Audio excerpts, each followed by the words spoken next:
સાબરકાંઠા જિલ્લાના ઈડર તાલુકાના એક ગામની સગીર વયની યુવતીને અસામાજિક તત્વો દ્વારા વારંવાર હેરાન કરતી છેડતી કરવામાં આવી રહી છે। એકતરફી પ્રેમમાં પાગલ બનેલા યુવક તેની સાથે રહેલા તત્વો દ્વારા યુવતીને હથિયાર બનાવી ધાકધમકી આપી, જે અંગે 9 નવેમ્બરના રોજ અસામાજિક તત્વો સામે પોલીસ મથકે ફરિયાદ નોંધાવવામાં આવી।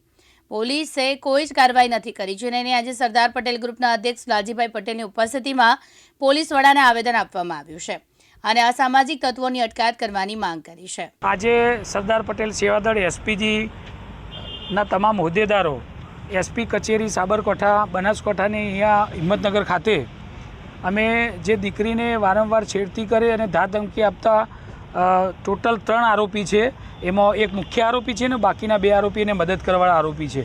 તો આ છેલ્લા 1 મહિનો ને 10 દિવસથી વારંવાર પરિવારની કમ્પ્લેન, સગા સંબંધી અને સમાજના ઘણા બધા લોકોએ કમ્પ્લેન કરી કે આ વારંવાર આ લોકો જ વારંવાર હેરાન કરીને દીકરીને હેરાન પરેશાન કરે છે। અત્યારે એવી મુશ્કેલી થઈ છે કે દીકરીને જીવવું પર આરામ થઈ ગયું છે। તો કેમ આ આરોપીઓને પકડવામાં આવતા નથી? 1 મહિનો ને 10 દિવસ થઈ ગયા છે। તો અમે આજે એસપી કચેરી આવેદનપત્ર આપવા માટે એસપીજીના હોદ્દેદારો આવ્યા છીએ અને કાર્યકર્તાઓ કે વહેલામાં વહેલી તકે આ આરોપીઓને પકડવામાં આવે, જેથી કરી આવું કોઈ ગુનાનું કૃત્ય કરતું હોય તો અટકી જાય।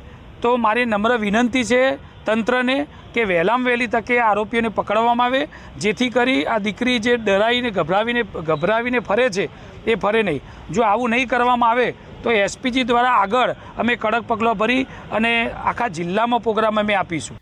ભરત પટેલ, દિવ્યાંગ ન્યૂઝ, સાબરકાંઠા।